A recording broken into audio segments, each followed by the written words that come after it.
Dimensión con Dionisio Gutiérrez. Las políticas públicas son las que dan vida y concretan los objetivos fundamentales de los estados.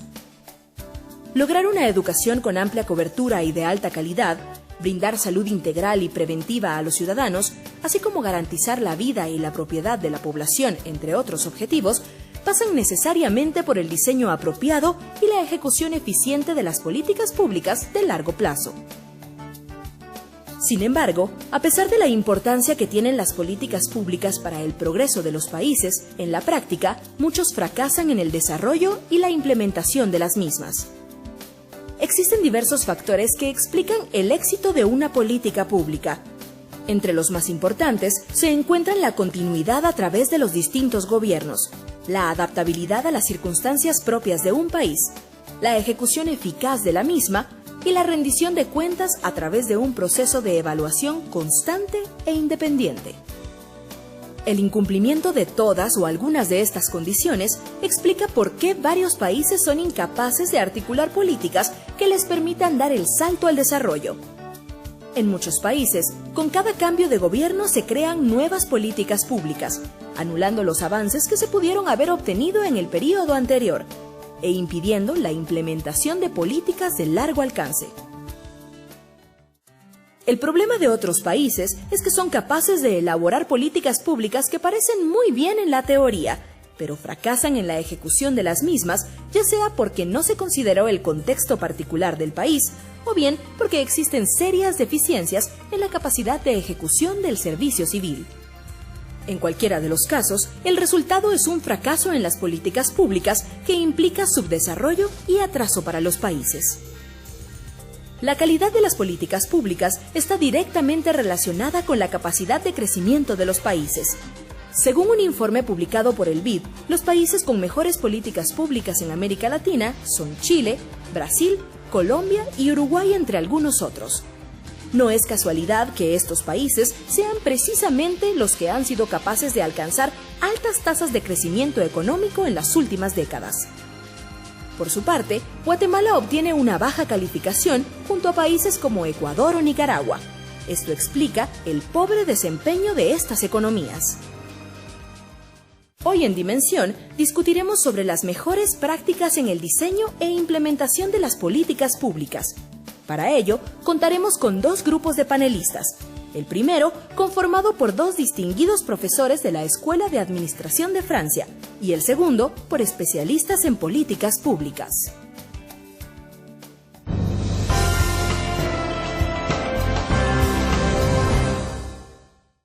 Bienvenidos a Dimensión. Hoy tenemos a dos invitados especiales que están en Guatemala impartiendo un seminario en la Escuela de Gobierno Guatemala. Ellos, además de ser funcionarios públicos, son catedráticos de la Escuela Nacional de Administración de Francia. Y ese es el título de nuestro programa hoy, así que les damos la más cordial bienvenida. Tenemos a la profesora Agatha Cachet, que es inspectora general de la Administración francesa, especialista en ciencias políticas y políticas públicas. Y al profesor Richard Martínez, consultor senior de Sigma, que es una iniciativa de la Unión Europea y la OCDE para reforzar el sistema de administración pública y gobernanza. Tiene una larga experiencia en el reforzamiento de administraciones públicas y lucha contra la corrupción. Ambos son profesores de l'ENA, que es la Escuela Nacional de Administración en Francia. Son exalumnos, que dicho sea de paso es bueno decirlo. Y bueno, están en Guatemala dándonos algunas ideas y enseñándonos un poco de las cosas buenas que hacen en Francia, que son bastantes. Bienvenidos a Guatemala, bienvenidos a Dimensión. Profesor Martínez, ¿qué es una política pública? Primero que nada, permítame decirle que nos estamos enseñando, estamos compartiendo. Excelente. Compartiendo experiencias. Pues comparta con nosotros qué es una política pública. Una política pública es un conjunto de acciones con un objetivo determinado y un método determinado para producir un cierto efecto que se ha determinado de antemano. Por ejemplo, la política de seguridad vial. El objetivo va a ser reducir el número de muertos por año. El número de muertos hay que reducirlos. ¿Cómo se hace? ¿Según qué método? ¿Con qué indicadores? ¿Cómo se evalúa? Eso es una política pública. ¿Cuál es la diferencia entre una política pública o una política de Estado y una política de gobierno? Profesora, ¿o quiere el profesor continuar con el tema?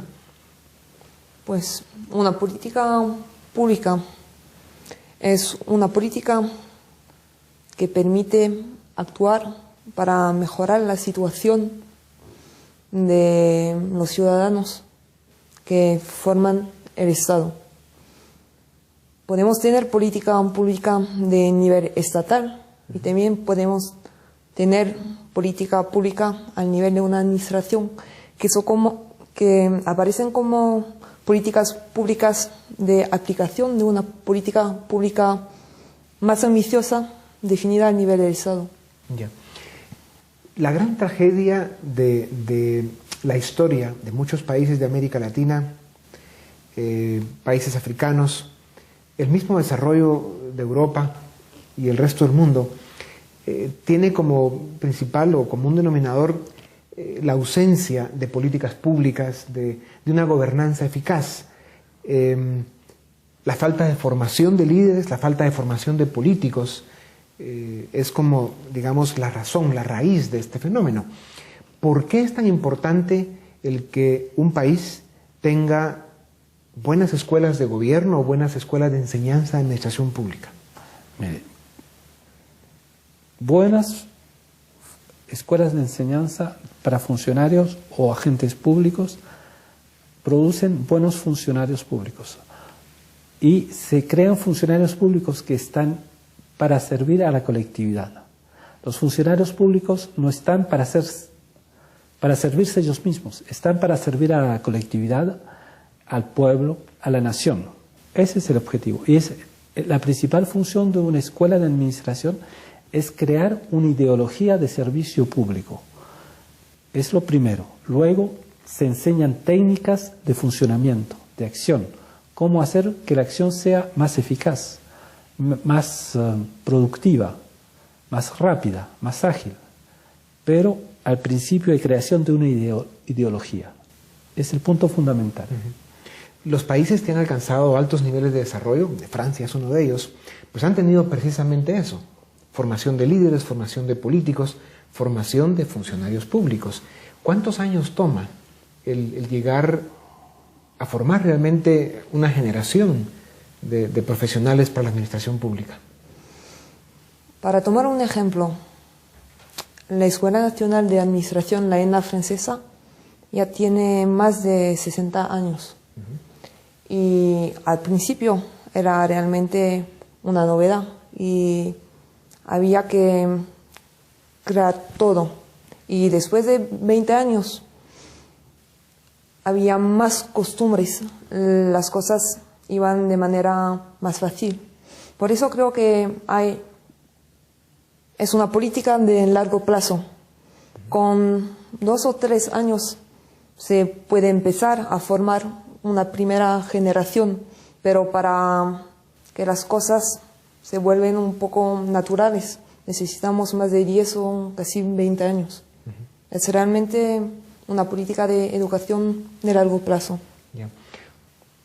Para, digamos, lograr buenos equipos que vayan al gobierno a formar parte de la administración pública, buenos políticos que vayan al Congreso, por ejemplo, a ser diputados del Parlamento, que hayan buenos funcionarios, buenos juristas que vayan a formar parte del sistema judicial. Digamos, ¿qué toma ese esfuerzo en una escuela de gobierno, en una escuela de administración nacional? ¿Cuáles son los esfuerzos que se deben tener? ¿Cuál debe ser el contenido que tiene esa escuela para que realmente se logre ese resultado en 2 o 3 años, digamos, los primeros resultados, y conforme vaya pasando el tiempo ir consolidando esto? Primero que nada, hay que dar una formación que corresponda a la necesidad actual. Segundo, hay que dar una formación que sea polivalente, que permita a una persona evolucionar, cumplir con el objetivo hoy y cumplir con el objetivo mañana. Y eso implica que hay que darle una cultura general, administrativa, amplia. Tienen que tener conocimientos de economía, de derecho, de gestión pública, de finanzas públicas, de gestión de los recursos humanos, conocimientos de política internacional, de política comunitaria, de políticas de salud. O sea, hay que tener una visión amplia de todas las actividades del Estado. Y eso acompañado de unos métodos de trabajo muy importantes. La ENA no es una escuela académica, es una escuela de aplicación. O sea que los funcionarios que llegan ahí ya tienen conocimientos teóricos muy importantes, porque han hecho todo un curso universitario largo. Ya han estudiado mucho y han pasado los concursos que son extremadamente selectivos. Los concursos, hay muchos candidatos y hay poca gente que tiene éxito en esos concursos. Y los concursos... Son concursos para entrar a ser estudiante en la escuela de administración. Exactamente, Bien. Son concursos para entrar. Y los concursos ya tienen un programa de estudio muy amplio. Y en la ENA lo que se va a enseñar sobre todo es cómo resolver problemas con casos prácticos. Y también hay muchos periodos de formación directamente en las administraciones, en las organizaciones internacionales, en las embajadas, en las empresas privadas, para darle a un funcionario una visión completa de la realidad social y económica del país.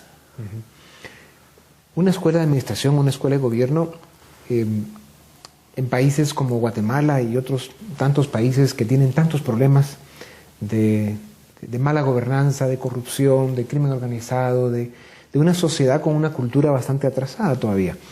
¿Qué se puede hacer para acelerar los procesos? Porque si se intenta darles toda la formación general a los alumnos, van a pasar muchos años para que se conviertan en buenos funcionarios o en buenos políticos. Hemos visto el caso chileno, por ejemplo, recientemente México, Colombia, Perú, que son países similares a los centroamericanos, donde han llegado profesionales a formarse en fundaciones o en los mismos partidos políticos, en el caso de Chile, que ya están más desarrollados, y ahí les han dado un entrenamiento práctico para que puedan ser buenos funcionarios públicos o buenos líderes políticos. ¿Esto no es conflictivo con el proyecto que ustedes manejan y promueven? Creo que no, que es necesario formar a futuros funcionarios y también a futuros líderes políticos, a políticas públicas, porque diseñar, implementar, evaluar una política pública no es algo natural. Es una ciencia como hay una necesidad de formar un médico, hay una necesidad de formar un profesional en políticas públicas. Las formaciones pueden ser formaciones reducidas o formaciones más largas en función de las especificidades de cada país y de las necesidades de cada país. No hay modelos perfectos para formar a funcionarios y a líderes políticos. Hay que adaptar los modelos a las necesidades de los países, a lo que existe en los países y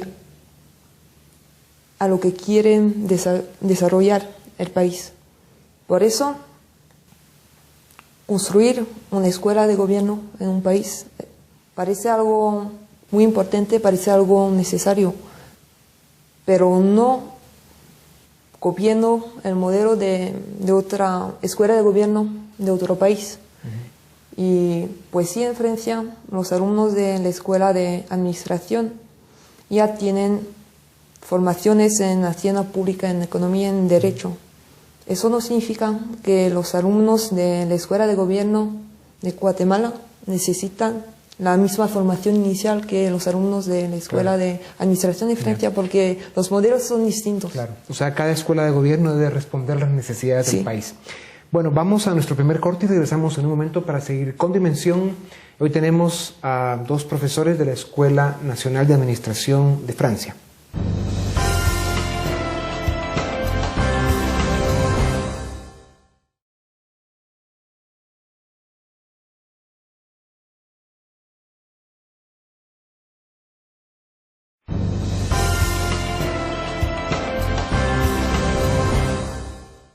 Bienvenidos, seguimos en Dimensión. Nuestro tema de hoy es la Escuela Nacional de Administración de Francia. Tenemos a nuestros invitados, en Dimensión, que están en Guatemala impartiendo un seminario en la Escuela de Gobierno de Guatemala, que dicho sea, tenemos que compartir que esto es dentro del marco de cooperación de Francia para Guatemala, en este caso específico con la Escuela de Gobierno de Guatemala, lo cual pues agradecemos de verdad como guatemaltecos, porque aquí necesitamos toda la ayuda que se pueda, sobre todo en estos temas. También hay que decir que ustedes, además de ser funcionarios públicos, son catedráticos en la Escuela Nacional de Administración, y esa es la práctica en la Escuela Nacional de Administración de Francia, de que son funcionarios públicos los que dan clases a los alumnos que se están formando para ser funcionarios públicos. ¿Cuál es el impacto que puede tener esta modalidad para que realmente sea más efectivo? Mire, el hecho que sean funcionarios que preparan a otros funcionarios es la elección que se hizo al inicio, porque hay que darle una moral, primero que nada. Es una moral de función pública, de servicio público que se va transmitiendo. Valores. Valores. Se transmiten valores. Y los que transmiten los mejores valores son los que los están aplicando. Y el segundo punto es que ellos van a transmitir las técnicas. Transmiten las técnicas de trabajo. No basta tener conocimientos. Hay que saber utilizar esos conocimientos con las técnicas apropiadas. Y el tercer punto es que es una capacitación muy actual. Los temas cambian cada año. Son temas que están en vigor en ese momento. Entonces, los funcionarios que vienen a hablar están hablando de lo que están haciendo en ese momento a futuros funcionarios que tal vez 2 años después tengan que tratar el mismo asunto. Yeah. Una de las ventajas de una escuela de gobierno, y sobre todo si es independiente, es que a ella llegan como alumnos participantes o miembros de distintos partidos políticos. Y ahí tienen la oportunidad de conocerse, de relacionarse y de ir haciendo común una visión sobre las políticas públicas, las necesidades del país y luego las decisiones que tienen que implementar cuando llegan al gobierno. Y esto, pues, me imagino que sucede así en el caso de la Escuela de Administración en Francia, sobre todo para el tema de darle continuidad a las políticas públicas. O sea, cómo se logra que en un país, cuando van cambiando los gobiernos, se mantengan las políticas públicas que son las que le dan estabilidad al país, las que le dan continuidad a los programas y proyectos que hacen que el país vaya alcanzando altos niveles de desarrollo. ¿Por qué es tan importante esto, la continuidad en las políticas públicas? La continuidad de las políticas públicas es muy importante porque para que una política pública alcance sus objetivos, un gobierno necesita la posibilidad de apoyarse sobre competencias técnicas. Y lo que permite el modelo de una función pública de carrera es que los funcionarios no van a cambiar en el mismo tiempo que los gobernantes. Pues los ciudadanos van a elegir sus gobernantes, los gobernantes van a elegir sus políticas públicas y tienen para implementar esas políticas públicas una función pública de encargar a funcionarios que tienen una competencia y que no van a cambiar a cada ciclo electoral. Y eso es muy importante. Es importante también porque eso permite una separación entre el nivel político de definición de las políticas públicas y el nivel administrativo, que es un nivel de implementación de estas políticas públicas. Y pues la implementación de las políticas públicas resulta más eficaz. Claro. Esto que dice la profesora tiene que ver con la formación de la tecnocracia, algo de lo que en Centroamérica y en buena parte de América Latina no tenemos.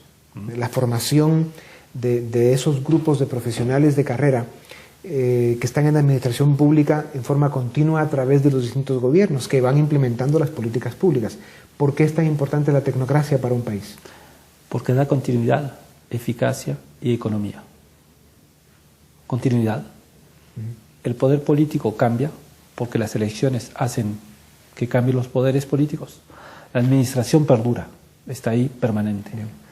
Profesor, en países donde los niveles de corrupción son altos, los niveles de incapacidad son altos, donde básicamente pocas cosas funcionan, hay temas culturales que, digamos, complican más el que se logre salir de estos círculos viciosos. ¿Cómo se logra? ¿En qué momento y de qué manera tanto la sociedad como las personas dentro de ella que quieren ser parte de la solución pueden romper estos círculos viciosos y empezar a cambiar la historia? La historia cambia a partir del momento que se piensa que se puede cambiar la historia. O sea que no hay que ser pesimista, hay que ser optimista. Hay que pensar que si se construyen políticas de lucha contra la corrupción tal vez no va a desaparecer, pero va a bajar, va a disminuir. Esa es la primera cosa. La corrupción no es una fatalidad, no es un acto del destino. Uno puede cambiar. Hay países que han alcanzado una disminución enorme del nivel de corrupción gracias a políticas públicas eficaces. La política pública tiene que corresponder a la realidad del país. Hay países que vienen saliendo de guerra. La corrupción que existe en el periodo de guerra no es la misma que la corrupción que puede existir en un país con una herencia de esclavitud. Hay que analizar la situación del país y ver cómo se puede luchar. Tomemos el caso de Chile. Chile tiene muy bajo nivel de corrupción, casi equivalente a un país europeo.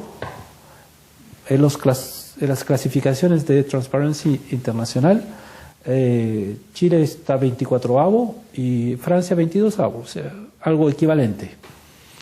Y al lado tenemos otro país que se llama Argentina. El nivel de corrupción en Argentina es mucho más importante. ¿Por qué? Porque hay diferentes condiciones y ahí se han hecho diferentes políticas públicas de lucha contra la corrupción. En absoluto no se puede decir que hay un esquema ideal. Hay esquemas que son adecuados para los países. La situación en Guatemala no es la misma que en Costa Rica y las soluciones que hay que aplicar no son las mismas. Hay que analizar la situación. Sí. Dicen que los pueblos son sabios, sin embargo a veces eligen malos gobernantes. Sí. ¿Qué hace, digamos, la tecnocracia o esos profesionales de la administración pública cuando se encuentran que el pueblo eligió malos gobernantes? ¿Cómo se maneja ese conflicto? Pienso que la primera regla es que la administración tiene que respetar la elección de los ciudadanos. La administración no puede decidir si los gobernantes son buenos o si los gobernantes son malos, porque la administración no es el papel de la administración elegir a los gobernantes, es el papel de los ciudadanos. Y la administración no tiene derecho de no respetar la elección democrática de los ciudadanos. Eso es un punto muy importante. Pero la administración también desempeña un papel, que es el papel de implementar las políticas públicas y también un papel de apoyar a los gobernantes y de poner de relieve para los gobernantes las buenas soluciones. Y por eso la administración puede intercambiar y permitir que se mejore la situación y las políticas públicas definidas por los gobernantes. Pero hay algo, el punto esencial es el respeto de la decisión democrática, porque la administración no tiene que desempeñar ningún papel dentro del proceso democrático. Sí. Pues bueno, el reto que tenemos en América Latina es muy grande. Qué bueno que ustedes puedan estar por esta parte del mundo dándonos algunas ideas y contándonos cómo lo han hecho allá en el primer mundo, donde obviamente nos llevan alguna distancia.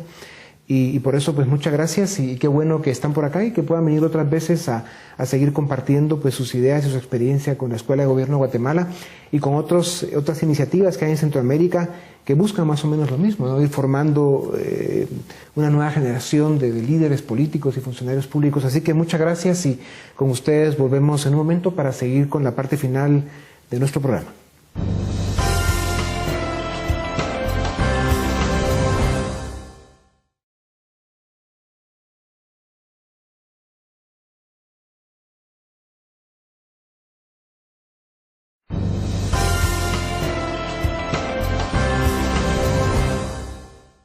Bienvenidos a Dimensión. Nuevamente estamos ahora con un nuevo grupo de invitados con quienes vamos a seguir platicando sobre las políticas públicas y la forma en que algún día se debieran gobernar nuestros países. Para discutir sobre este tema nos acompañan Enrique Maldonado, él es economista senior del Instituto Centroamericano de Estudios Fiscales, ICEFI, es catedrático de la Escuela de Gobierno Guatemala. El señor Eduardo Fernández, politólogo y profesor universitario, y también don Daniel Herring, profesor universitario. Señores, bienvenidos a Dimensión. Este tema de las políticas públicas es sumamente importante para los países, pero es un tema que se entiende poco y por el que también hacemos poco, sobre todo en América Latina, con las honrosas excepciones como Chile y algún otro por ahí que están empezando. ¿Qué condiciones se deben tener para cumplir una política pública efectiva? Bueno, en primer lugar, muchas gracias a la dirección del programa y a ti, Dioniso, por la invitación. Y en cuanto a las condiciones, yo soy de los que cree que la palabra clave en cuanto a política pública es negociación y consenso. Al final, las políticas públicas dependen de una intervención a tres bandas, entre partidos políticos, entre administradores públicos, la burocracia, pero también hay que tener en cuenta a los actores sociales. Entonces, todo ese paquete conforma una especie de grupo de élites que interactúan en el mundo social y político, y quizás la clave para que las políticas públicas salgan adelante sea que esas élites logren abrir espacios de negociación y, fruto de esos espacios de negociación, generar consensos, ¿no? Eso es lo que se ha visto quizás en los países que han superado la barrera de la pobreza y han logrado crecer, ¿no? Estoy pensando ahora mismo, por ejemplo, en los famosos pactos de la Moncloa en España, ¿no? En ese sentido, y concretamente en ese caso, eran pactos solo entre partidos políticos, pero quizás con una dinámica bola de nieve inclusiva, y teniendo espacios para generar esos consensos, podamos diseñar políticas públicas a largo plazo y salir del atolladero, ¿verdad? Bien. Profesor Herring, en el tema de las políticas públicas es fundamental desarrollar una tecnocracia que se instale en los gobiernos, que permanezca en los gobiernos a través de los distintos grupos políticos que llegan después de los procesos electorales, porque son ellos quienes le dan continuidad a las políticas públicas. Sí, además está, y yo añadiría otra cosa, y es que tener tecnocracias meritocráticas reduce la corrupción, porque es mucho más difícil que se generen sistemas clientelares. Entonces, por supuesto, cuando tú tienes un aparato tan complejo, tan grande como es el Estado, necesitas gente que esté profesionalizada, que trabaje dentro y que sepa lo que hace al margen de la dirección política. Entonces, yo creo que en los países desarrollados se ha logrado tener más o menos un modelo en el que hay una serie de cargos de designación. Hay una serie de cargos políticos y hay una serie de cargos de confianza, y luego hay una serie de cargos que son relativamente estables. Muchas veces los cargos de confianza, además, se sacan de esa tecnocracia que es estable, y el sistema tiende a funcionar bastante mejor. Dicho eso, a veces sí pueden generarse sistemas tecnocráticos demasiado grandes, que hacen que los estados sean elefantes ineficientes. Claro. Profesor Maldonado, el compromiso de los partidos políticos es fundamental, porque es de ahí donde en principio van saliendo quienes van formando parte de la administración o las administraciones públicas.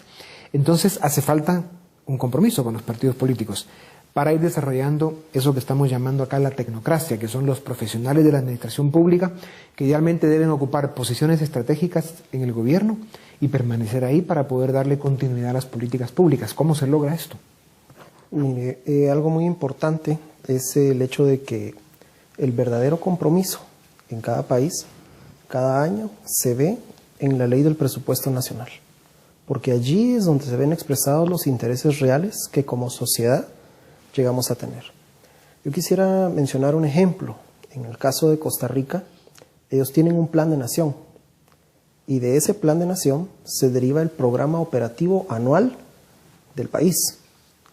Dentro de ese programa operativo anual, usted está indicando la cantidad de insumos que va a requerir para poder atender los compromisos que como nación tiene. Pero acá en nuestro país no tenemos un plan de nación. Si en primer lugar no tenemos la adecuada planificación, es muy difícil que vayamos a poder llegar a tener la adecuada evaluación y seguimiento de las políticas públicas, precisamente para poder responder a lo que estaba comentando anteriormente el profesor Herring.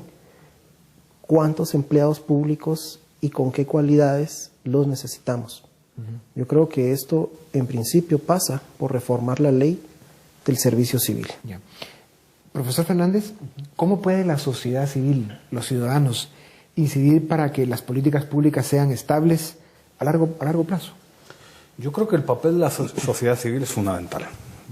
Como decía antes, es uno de los actores, son actores que emanan desde abajo y obviamente hay que incentivar la organización desde abajo, porque la sociedad civil, desde mi punto de vista, es un ingrediente fundamental a la hora de fiscalizar. La sociedad civil, muchas veces los partidos políticos entran y salen, las élites políticas ganan elecciones y las pierden. La sociedad civil siempre está ahí, ¿no? Es, como decía Ernest Renan, un plebiscito diario, el juego político, ¿no? Entonces, en ese sentido, y siguiendo pues con uno de los ingredientes, que es el de participación cívica, que el republicanismo ha donado a la democracia liberal, yo creo que fomentar el desarrollo de grupos dentro de la sociedad civil es básico para que las políticas públicas duren y además es básico para evaluar el rendimiento de esas políticas públicas, porque la sociedad civil es un actor, es un conjunto, un agregado de grupos organizados que hasta cierto punto pueden, debido a la creatividad que puede emanar dentro de ellas, adoptar nuevas fórmulas de evaluación para medir satisfacción, todo ese tipo de cosas, ¿no? Entonces es un actor fundamental. Desgraciadamente hay países que tienden más a formar sociedad civil y hay otros países que tienden menos a formar sociedad civil. Quizás el truco sería facilitar la conformación de grupos desde la sociedad civil. Yo creo que esa es la clave, ¿no? Profesor Herring, usted hablaba de la corrupción y el problema con el estilo que se ha manejado en la mayor parte de América Latina es que son partidarios de los grupos políticos quienes van ocupando puestos que no necesariamente son por lo que usted mencionaba, la meritocracia, sí, sino que es por las relaciones que hay entre los políticos. Esto pues genera con bastante frecuencia, con demasiada frecuencia, corrupción, incompetencia, malos resultados. ¿Cómo se logra romper ese círculo vicioso y lograr que los partidos políticos vayan permitiendo no solo que se forme una tecnocracia sólida y de largo plazo, sino que además permanezca en el gobierno a través de los distintos grupos políticos que ganan o pierden elecciones? Esa pregunta es muy difícil, Dionisio. Por eso se la hicimos. Yo realmente no la sabría responder. Es sumamente complicado. Está claro que el sistema favorece ahora a los que están dentro. Entonces, los que están dentro no van a cambiar el sistema si no tiene una presión muy fuerte desde fuera, ¿no? Y eso y da desde la fuera sensación, es la sociedad civil. Sí, grupos organizados que tengan esa capacidad o de alguna manera que llegue algún outsider del sistema político, ¿verdad? Alguien que venga de fuera, que tenga unos intereses distintos y que pueda revolucionar un poquito el sistema. Yo lo que sí haría es separar conceptualmente la parte de corrupción, y esto a lo mejor va a sonar muy mal, con la parte de malos resultados en algunos aspectos, ¿no? Normalmente la corrupción va hilada a malos resultados, pero también hay malos resultados que no tienen que ver con la corrupción, sí, que tienen que ver con la falta de conocimientos técnicos, que tienen que ver con la incompetencia, que tienen que ver con cosas que no necesariamente implican corrupción. Yo creo que esa es una parte que se puede atacar mucho mejor. Yo creo que esa clase de conocimientos se pueden ir trasladando desde la comunidad internacional a la gente que esté en el gobierno o desde ciertas iniciativas docentes aquí dentro de Guatemala a la gente que pueda meterse en el gobierno y asumiendo que seguimos con la misma corrupción, si por lo menos existe la parte de ineficiencia que tiene que ver con falta de capacidad y de conocimientos se soluciona, pues tendremos, creo yo, un mejor estado. Profesor Maldonado, hay políticas públicas de políticas públicas. Muchas de las que hemos visto en esta parte del mundo tienen que ver con políticas de corto plazo implementadas por los grupos que llegan al poder y que no necesariamente resuelven los verdaderos problemas, ni son parte de esa visión de largo plazo de un país que busca realmente desarrollarse y alcanzar el bienestar para todos sus ciudadanos. ¿Cómo lograr que los gobiernos se enfoquen en resultados de largo plazo, cuando por naturaleza son grupos que duran 4 años en el poder cuando bien nos va? Y entonces les cuesta mucho tener esa visión de largo plazo. Correcto. Antes de responderle, solo quisiera aportar algo en el tema de transparencia. Yo creo que al final la corrupción solo viene a ser como la punta del iceberg, porque lo más doloroso es la impunidad. Usted puede toparse con funcionarios que son encarcelados, están 3, 4 años de vacaciones en la cárcel, y luego usted los puede encontrar en cualquier lugar como cualquier ciudadano consumiendo, a pesar de que le ejercieron un gran daño a la nación. Yo creo que el problema más grave es la impunidad con la cual la corrupción se realiza. ¿Cómo se pueden realizar planes que puedan trascender en el tiempo? Yo recordaría acá una de las primeras clases en la Escuela de Gobierno, es cuando preguntábamos qué no son las políticas públicas. En primer lugar, las políticas públicas no son caridad y surgen para poder resolver las situaciones que consideramos problemáticas como país. Pero muchas veces hay sociedades en las cuales el hambre no es un problema, la ignorancia no es un problema. Y usted se topa casos como en Panamá, donde tiene 6 veces el ingreso per cápita de Nicaragua, pero una mayor desnutrición que Nicaragua. Entonces, ¿por qué es de que hay políticas de corto plazo? Porque no las tenemos enfocadas a los objetivos de largo plazo que debemos de tener como nación. Y quiero referirme a un ejemplo muy concreto. En nuestro vecino Honduras, ellos tienen una ley, la Ley Visión de País, que podrá adolecer de muchas fallas. Pero lo que eso hace es poder marcarle la cancha a los políticos sobre cuáles son los objetivos que como nación deben alcanzar. Teniendo eso claro, ya cualquier partido político que gane las elecciones sabe en cuáles áreas se puede llegar a enfocar.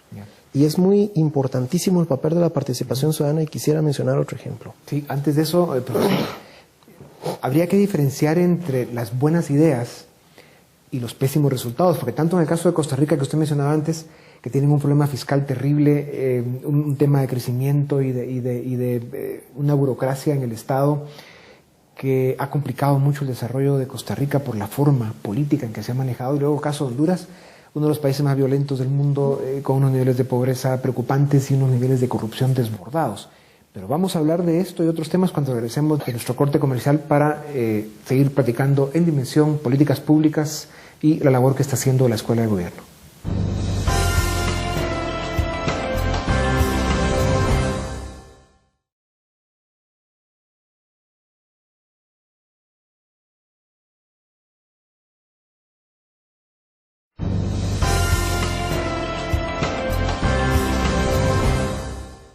Bienvenidos, seguimos en Dimensión. Nuestro tema ahora es políticas públicas y la labor que está haciendo la Escuela de Gobierno en Guatemala. Retomemos un poco el tema que discutimos con el profesor Maldonado hace un momento. O sea, Honduras y Costa Rica, países con problemas profundos, pero con algunas ideas buenas. Y aquí el tema, el profesor Fernández en el corte dijo, hay que diferenciar el qué con el cómo. Hablemos de eso. Yo creo que es importante a la hora de desarrollar la idea de consenso, ¿no? La noción de consenso se puede interpretar de una manera superficial que hace referencia solamente a los objetivos. Y aquí podemos caer en una cosa muy inocente, porque claro, definitivamente todos los países quieren que no haya analfabetos, todos los países quieren que no haya desnutridos, todos los países quieren que haya un buen sistema de transportes, un buen sistema de comunicaciones y telecomunicaciones. Pero claro, no son los qués muchas veces los que determinan el consenso y el éxito del consenso, son los cómos, porque esos actores son partícipes en el ciclo vital de una política pública, de una estrategia. O sea, tiene que haber actores partícipes en el diseño. Es lo que el profesor Maldonado decía, tener una visión de Estado y luego que la estrategia responda a esa visión y en la implementación tener muy claro el qué para poder hacer bien el cómo. Claro.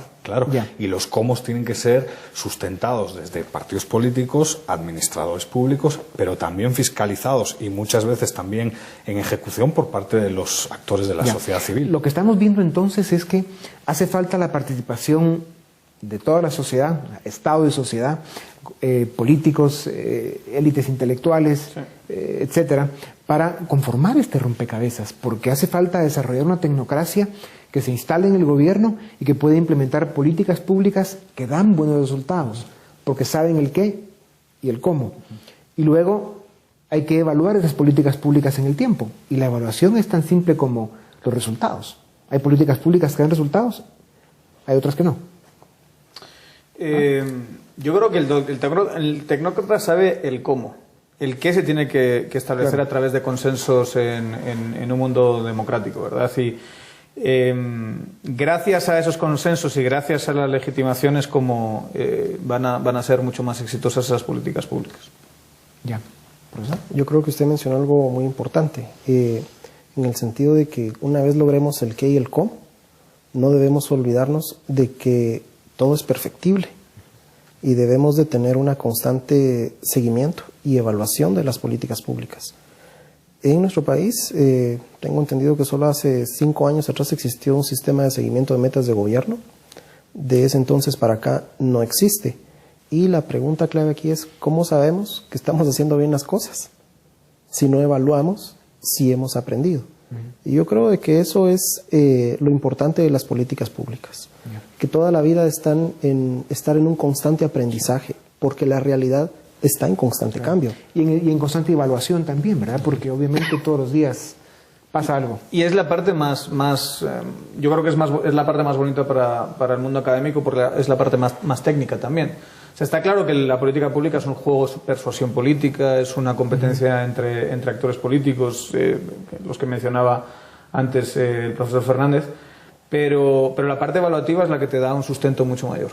Y hay como 6, se podrían hablar de 7 tipos de evaluación con múltiples metodologías que te pueden dar mucha información sobre si la gente está satisfecha, si mi política pública llevó a consecuencias inesperadas, si se cumplieron los procedimientos, si los resultados son efectivos, si los digamos si cómo se hizo es eficiente. O sea, yo creo que cuando aprendamos como país a establecer un sistema de medición y evaluación de políticas públicas, vamos a ganar muchísimo en esa parte sin duda técnica. Por eso es tan importante, profesor Fernández, el proyecto, que ya no es proyecto, es una realidad, Escuela de Gobierno Guatemala.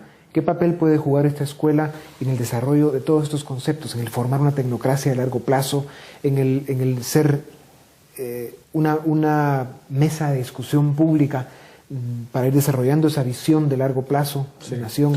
Sí, yo veo la Escuela de Gobierno como un semillero de ideas. Así es como me gusta interpretarla a mí. La asocio mucho a una escuela de negocios. Igual que las escuelas de negocios son semilleros de ideas muchas veces para arrancar nuevas empresas y nuevos proyectos, la escuela de gobierno tiene que ser un semillero de ideas y un foro de encuentro. Un foro de encuentro de las distintas perspectivas, de los distintos actores políticos, administrativos y de la sociedad civil, un foro de encuentro para los distintos actores y un semillero de ideas para, dialogando, interactuando a nivel teórico y a nivel práctico, generar pues el reto que hay como país, ¿no? Una agenda para salir del atolladero. Ahora, además de un semillero de ideas, también es un centro de formación de la nueva generación de líderes políticos y de funcionarios públicos. Sí, efectivamente. Lo que se pretende es, a través de ese punto de encuentro y de ese semillero de ideas, ir filtrando a los nuevos líderes. Es también un centro de formación de cuadros, ¿no? De cuadros, pero a todos los niveles. Yo no solo lo veo como funcionarios públicos, yo creo que los buenos agentes de la sociedad civil que interactúan con las instituciones públicas también podrían estar ahí, ¿no? Conociendo el sistema, interactuando con él, proponiendo, ya que muchas veces la formulación de política pública y la iniciativa de política pública no tiene por qué emanar desde la administración. A lo mejor la sociedad civil puede dar ideas. La Escuela de Gobierno podría ser ese punto de encuentro, ¿verdad? Excelente. Comenten algo de este esfuerzo de la Escuela de Gobierno muy brevemente y dónde la visualizan ustedes en algunos años. ¿Qué aportes puede estarle dando al país? Si me permite, yo pienso que debemos recordarnos de que en las políticas públicas la participación ciudadana va a estar más vinculada a los gobiernos locales. Yo creo que el siguiente paso y muy importante a dar es poder acercarse a los gobiernos locales. Para fortalecer no solo a los funcionarios que trabajan a nivel local, sino inclusive a personas que participan en los consejos de desarrollo. De esa manera se podría estar garantizando una mayor pertinencia y efectividad de las políticas públicas que se formulen, implementen y se evalúen. ¿Y qué papel puede jugar la Escuela de Gobierno en este esfuerzo? Formando a esos funcionarios. A eso me refería, formando a los funcionarios de los gobiernos locales. Digamos, aparte de todo lo que han dicho Enrique y Eduardo, generar consensos, el semillero de ideas, está bien también como que podamos tener varios líderes que estén en distintos partidos, en distintas partes de la sociedad civil, dentro de una carrera funcionarial, que tengan más o menos el mismo código. más o menos como los mismos conocimientos y que estén, no sé si es una expresión adecuada, pero que estén en la misma onda, digamos. Entonces, si por ejemplo se les insiste mucho en lo importante que son los sistemas de evaluación, que se miren entre diputados de partidos distintos y digan, mira, esto que nos enseñaron en la escuela de gobierno puede ser importante para que juntos de distintos sitios podamos llegar hasta misma conclusión. Y todos esos tres factores combinados creo que puede ser un proyecto muy interesante. El éxito pues lo veremos en el futuro, ¿verdad? Pongamos algunos ejemplos de políticas públicas que han funcionado correctamente en América Latina, en España, en Guatemala. Es complicado. Hay una parte que es ideológica. Yo creo que los tres tendríamos visiones un poquito distintas, ¿no? Porque yo puedo considerar que una cosa, desde el deber ser y desde lo que me gusta a mí como sociedad, no es la adecuada. Pero sí hay otra forma de medir políticas públicas y es si cumplieron su objetivo. Entonces, por ejemplo, a mí una política pública que no me gusta demasiado desde la perspectiva ideológica, pero que me parece que ha sido muy eficiente y sorprendentemente eficiente, es la política pública del tabaco, por ejemplo. Es increíble cómo sí se ha logrado sacar el tabaco de ciertos lugares públicos de una manera increíblemente rápida. Y si todas las políticas públicas ya, desde mi perspectiva buenas, tuviesen la misma eficiencia, otro gallo cantaría. Yo soy de los que piensa en Guatemala. A mí me ha satisfecho mucho porque además la he sufrido como consumidor, las telecomunicaciones, cómo se han manejado las telecomunicaciones, ¿no? O sea, de una empresa pues estatal que concentraba básicamente un monopolio sobre todo el mercado. Bueno, se ha ido a un proceso de privatización extremadamente competitivo con varias empresas y bueno, a día de hoy tenemos uno de los servicios telefónicos más baratos del planeta, ¿no? Todo el mundo, hay más de 14 millones de celulares en el país y todo el mundo disfruta de una comunicación a un costo muy barato gracias a una intervención, en este caso, desde el ámbito político, ¿no? Creo que es un ejemplo de política pública satisfactoria en Guatemala, porque muchas veces se tiende a hablar mal por los datos que desgraciadamente sufre el país, pero también se han hecho cosas buenas, ¿verdad? ¿Profesor? Yo creo que un buen ejemplo de política pública en Guatemala es la educación primaria. Se había avanzado hasta niveles de cobertura de casi el 95%, se cerraron brechas entre lo urbano y lo rural, en términos de multilingüismo que hay en el país también, en términos de género. Hay municipios como por ejemplo San Juan Cotzal en Chiché, que en el año 92 solo el 18% de la matrícula eran niñas, y al año 2010, 2011, ya la matrícula es casi equitativa, 50% varones y mujeres. Sin embargo, esos logros que el país ha alcanzado se tienen que ser sostenibles en el tiempo y como sociedad tenemos que seguirle apostando, porque mencioné que habíamos alcanzado el 95% de cobertura en primaria y hoy estamos cercanos al 90%. Entonces, un éxito que ha tenido el país debe seguirse fortaleciendo. Así es, que una política pública ha funcionado por un periodo de tiempo no quiere decir que si no se cuida, se vigila y se mantiene, pueden haber regresiones. Yo diría también la política monetaria de Guatemala. Es muy estable, ha durado mucho tiempo, ¿verdad? Yo creo que esa sí merece mucho la pena. Sí. Claro, y son ejemplos muy valiosos para el tema que estamos discutiendo, porque si lográramos desarrollar políticas públicas en todos los temas que tenemos pendientes de resolver, de corregir en nuestro país, en Centroamérica, pues como dicen, otro gallo cantaría. Muchas gracias, creo que ha sido un aporte muy importante que nos han dado ustedes, al igual que los profesores franceses que también vinieron a Guatemala a participar en algunas conferencias y seminarios en la Escuela de Gobierno. Y nada, sigan adelante, ustedes tres sabemos que juegan un papel importante en este esfuerzo. Y les deseamos mucha suerte porque no solo ustedes la necesitan, el país también. Con ustedes volvemos la próxima semana. Muchas gracias por habernos acompañado una semana más. Los dejamos ahora con Dimensión Redes.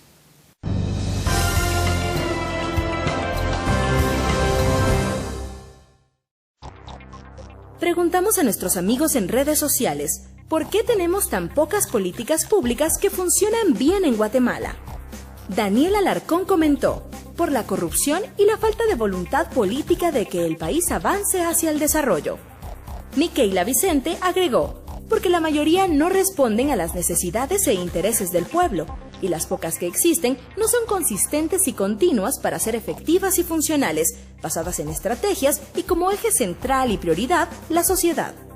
Beatriz de Belis comentó: porque los funcionarios públicos entran a servirse y no a servir a su país. Lo poco que hacen es buscando sus propios intereses. Triste, pero mientras no haya una reforma, no avanzaremos y estamos en el círculo de nula transparencia.